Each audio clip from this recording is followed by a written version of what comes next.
Kinamatisang salay-salay. Ayan, malinis na yan siya. Lagyan ko lang muna siya ng asin.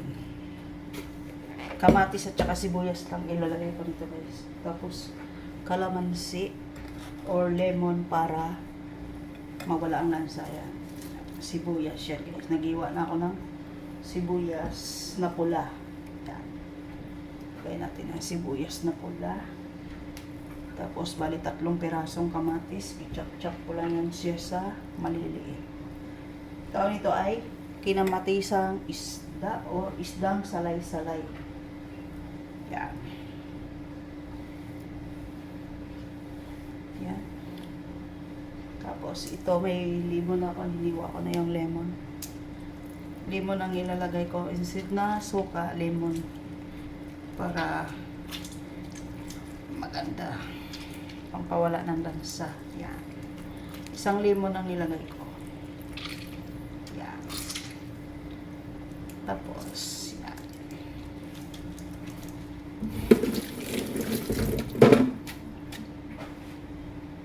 Lagyan ko ng konting bitchin, guys. Bitchin. Isa lang na natin. Kamatis lang yan at saka sibuyas nilagay ko yan. Yan. Isa lang na natin. Hintayin natin kumulo yan siya.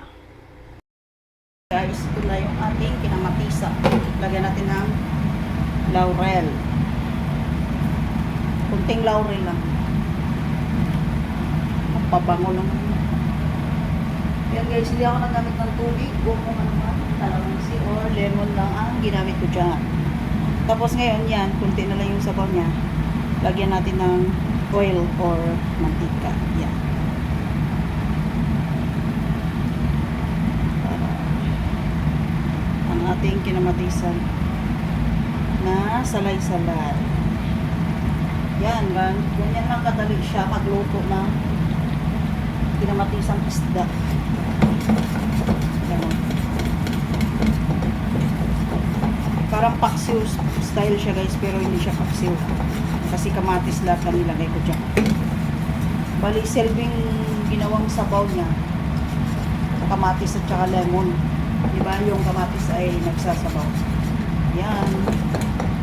Paluto na yung ating kinamatisang salay-salay. Ayan na. Tawag yan ay salay ginto na isda. Thank you for watching Dubs Cooking 81 Vlog.